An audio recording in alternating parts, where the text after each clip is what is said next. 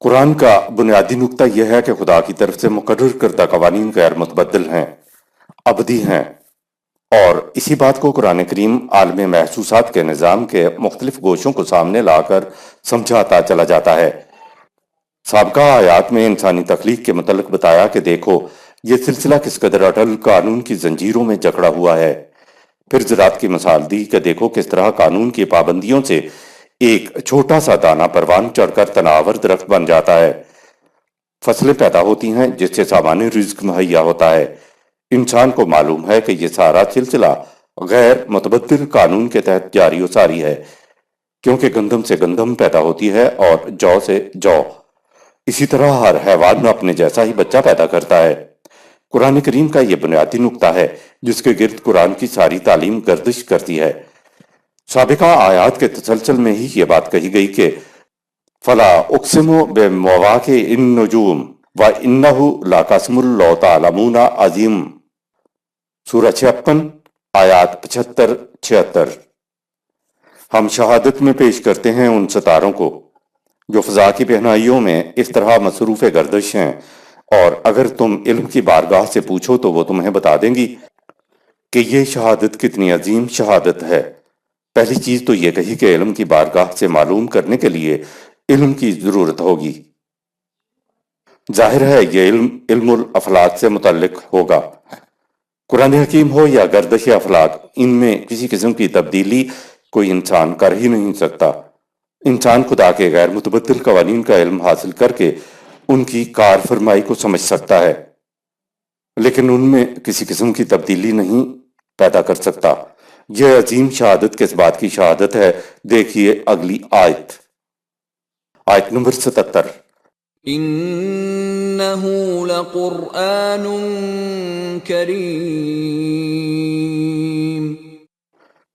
شہادت یہ ہے کہ یہ قرآن نوع انسان کے لیے کس قدر منافعت بخش اور زندگی کی خوشحالیوں اور فراوانیوں کا کیسا محکم کفیل ہے۔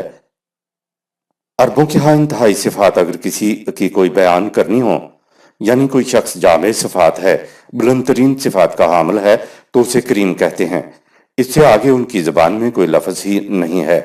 دیکھیے قرآن بھی کریم، خدا بھی کریم اور رسول بھی کریم ہے، تو خدا یہ شہادت میں پیش کر رہا ہے کہ اس ضابطۂ حیات کو ایک محفوظ کتاب کے اندر رکھ دیا گیا ہے۔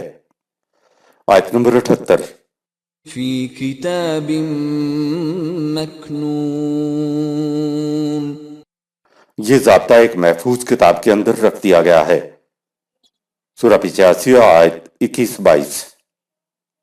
ستاروں کی رہنمائی اٹل اور غیر متبدل ہے، تو قرآن کی رہنمائی بھی اٹل، محفوظ اور غیر متبدل ہے۔ جس طرح ستاروں کی دنیا خدا کی غیر متبدل رہنمائی کے مطابق رواں دواں ہے، اور ان کی دنیا انسانی دسترس سے بھی محفوظ ہے، ان میں کوئی انسان اپنی مرضی سے تبدیلی نہیں کر سکتا، اسی طرح یہ قرآن بھی محفوظ ہے، غیر متبدل بھی ہے، اور اس میں اٹل رہنمائی ہے۔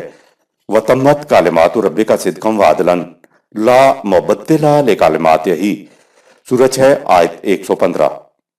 جو قوانین خدا نے انسانیت کے لیے تجویز کیے ہیں وہ اس میں مکمل ہو گئے ہیں، ان میں کوئی تبدیلی نہیں کر سکتا۔ قرآن کے بارے میں خدا نے مزید کہا کہ اِنَّا نَحْنُ نَزَّلْنَا الذِّکْرَ وَإِنَّا لَهُ لَحَافِظُونَ، ہم نے اسے نازل کیا ہے اور ہم یہ اس کی حفاظت کرنے والے ہیں۔ جس خدا نے ستاروں کو اٹل رہنمائی عطا کی، اسی نے انسانیت کے لیے قرآن میں رہنمائی دی ہے۔ نہ ستاروں کے قانون میں اضافہ ہو رہا ہے اور نہ ہی قرآن کے قوانین میں اضافہ ہو رہا ہے۔ ستارے اس بات کی شہادت دے رہے ہیں کہ خدا کی طرف سے ستاروں کی طرح قرآن میں بھی رہنمائی محفوظ ہے، اٹل ہے اور غیر متبدل ہے۔ دوسری جگہ کہا بل ہوا قرآن مجید فی لوح محفوظ، سورہ 85 آیات 21-22۔ بلکہ قرآن کے قوانین تو بڑے شرف و مجد کے حامل ہیں۔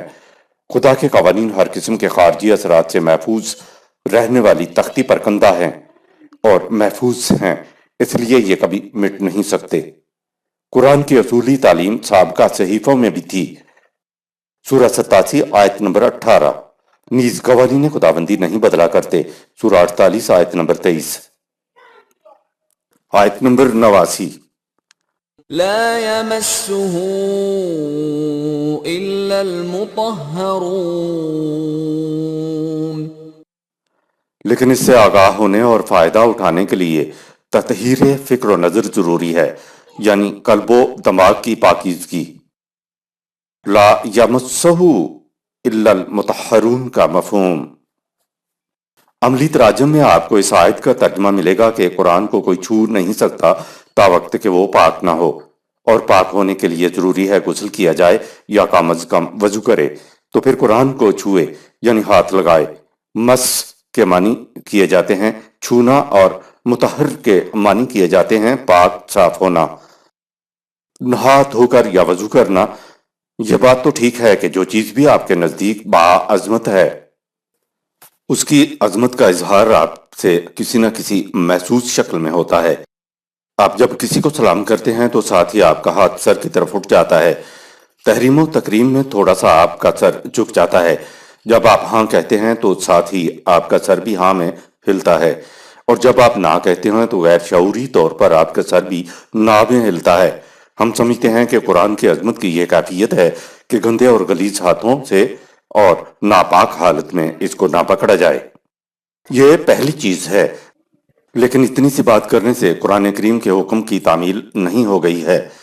اگر خدا یہ نہ بھی کہتا تو عقل انسانی کا تقاضا یہ تھا کہ اتنی باعظمت کتاب کو پاک و صاف ہو کے کھولا جائے، لیکن قرآن تو بات ہی کچھ اور کہہ گیا ہے، وہ حکم کچھ اور دے رہا ہے۔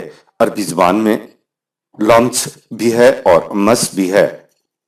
لمس تو صرف چھونے کو کہتے ہیں، مس کو ہم اردو میں بھی استعمال کرتے ہیں، مثلا اسے تو ذوق لطیفہ سے مس تک بھی نہیں ہے۔ یہاں مس کا چھونا، ٹچ کرنا مفہوم نہیں ہے، بلکہ معنی ہوتے ہیں کہ اس نے ذرا بھی نہیں سمجھا، اسے اس کا ادراک ہی نہیں ہے، فہم ہی نہیں ہے۔ عربی زبان میں لمس اور مس میں فرق ہوتا ہے۔ عربی میں مس کے بنیادی معنی طلب اور جستجو، کسی چیز کو پا لینا، حاصل کر لینا، ادراک کر لینا ہوتے ہیں۔ اگلا لفظ ہے المطہرون۔ طہر، طہارت کے معنی جسمانی لفظ کے بھی ہیں۔ قرآن کریم کی سورہ 5 آیت 41 میں ذکر چلا آیا ہے کہ اے مشفق رسول، ان لوگوں کی روش تمہیں غمگین اور دل گرفتہ نہ کرے جو کفر میں آگے بڑھتے جا رہے ہیں۔ ان لوگوں میں وہ بھی ہیں جو زبان سے تو دعویٰ کرتے ہیں کہ ہم ایمان لائے ہیں، حالانکہ دل کی رضامندی سے انہوں نے ایمان قبول نہیں کیا ہے، اور یہ یہودی بھی ہیں جو جھوٹ میں آگے آگے ہیں، جھوٹ گھڑنے کے لیے تیری مجلسوں میں آتے ہیں تاکہ یہاں سے کچھ سنگن لے کر اپنے ان ساتھیوں کی طرف جائیں جو تیری طرف تو نہیں آتے لیکن وہ کانوں کے کچے ہیں، تاکہ تیری محفل میں یہ آنے والے بات کو کچھ سے کچھ بنا کر انہیں تیری محفل میں نہ آنے والوں کو سنائیں۔ اللہ کی کتاب کے الفاظ کے اصلی معنی واضح ہو جانے کے بعد یہ معنی کو اصلی مقام سے ہٹا دیتے ہیں۔ اپنے یہود ساتھیوں سے کہتے ہیں کہ تمہارے معاملے میں رسول اگر وہی بات کہے جو ہم نے تم سے بیان کی ہے، کیونکہ ہم رسول کی محفل سے سن کر آ رہے ہیں، تو تم اس کی بات مانو، اور اگر اس کے خلاف کچھ کہے تو اسے ہرگز قبول نہ کرو۔ جو شخص خدا کے قانون مکافات کے مطابق خود اپنی پیدا کردہ مصیبت میں مبتلا رہنا چاہے تو قانون مکافات کے مقابلے میں تم کیا کر سکتے ہو؟ ایسے لوگوں کے بارے میں کہا اولئک الذین لم یرد اللہ ان یطہر قلوبہم، سورہ 5 آیت نمبر 41۔ اس قسم کے لوگوں کے خلاف خدا کے قانون کا یہ فیصلہ ہے کہ ان کے دل گزرے خیالات سے پاک اور صاف نہیں ہو سکتے، کیونکہ یہ ان خیالات کو چھوڑنا ہی نہیں چاہتے۔ یہاں یطہرا کے معنی جسمانی صفائی اور وضو کے بجائے قلب و نکاح کی پاکیزگی بتائی گئی ہے۔ مخاطب لوگ عرب تھے، عربی زبان جانتے تھے، لیکن ان کے بارے میں کہا کہ دل میں گندے خیالات کی وجہ سے قرآن ان کی سمجھ میں نہیں آتا، کیونکہ ان کے دل مطہر نہیں ہیں۔ قرآن کریم قدم قدم پر زندگی کے مسائل کے لیے رہنمائی دیتا ہے، تو یہ ایک ریفرنس کی کتاب ہے جسے دن میں کئی بار کنسلٹ کرنا پڑے گا۔ اس لیے ہم سمجھتے ہیں کہ قرآن کو کنسلٹ کرنے کے لیے وضو کی ضرورت نہیں ہے، بس قلب و نگاہ پاکیزہ ہونی چاہیے۔ وضو کی ضرورت صلاۃ کے لیے ہے۔ پاکیزگی قلب و نگاہ ہم روز بولتے ہیں قرآن کے مقاصد و مفہوم اور مطالب کو سمجھا نہیں جا سکتا تا وقت کہ انسان خالی ذہن ہو کر اس کی طرف نہ آئے۔ اگر ایک شخص نے پہلے سے اپنے ذہن میں کچھ خیالات قائم کر لیے ہیں اور اس کے بعد وہ قرآن کی طرف آتا ہے تاکہ اس کو قائم کردہ خیالات کی تائید قرآن سے مل جائے، تو سمجھ لیں کہ وہ قرآن کو اپنے خیالات کے تابع رکھنا چاہتا ہے۔ ایسی ذہنیت کا شخص چاہے عربی زبان کا ماہر ہی کیوں نہ ہو، اسے قرآن سمجھ نہیں آئے گا۔ قرآن تب ہی سمجھ آئے گا جب دماغ پہلے سے قائم کردہ عقائد و مسالک و نظریات و تصورات سے خالی ہو۔ اسے کہیں گے دماغ کی تطہیر، اسے کہیں گے طہارت قلبی، جس کا اس آیت میں قرآن مطالبہ کرتا ہے۔ دماغ کے اندر معتقدات موجود ہوں تو انسان انہی پر جمع رہتا ہے، جب تک دماغ لا الہ سے نہ گزرے الا اللہ تک پہنچ ہی نہیں سکتا۔ اگر ہر قسم کے الہ سے دماغ خالی ہو تو پھر دیکھیے کس طرح الا اللہ سامنے نہیں آتا۔ اللہ تعالیٰ تو خالی مکان میں آئے گا۔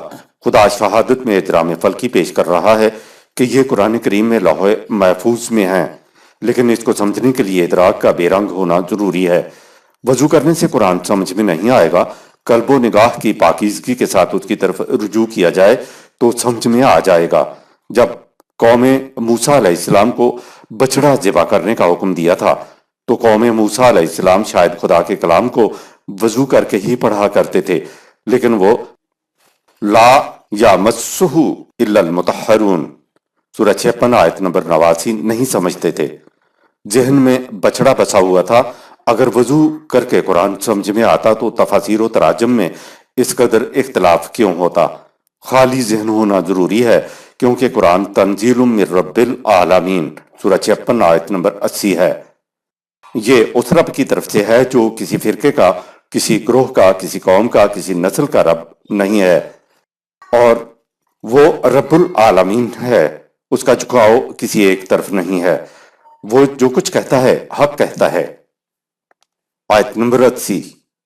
تنزیل من رب العالمین، یہ اس خدا کی طرف سے بتدریج نازل ہوا ہے جو تمام عالمین کو نشو و نما دینے والا ہے۔ آیت نمبر 81۔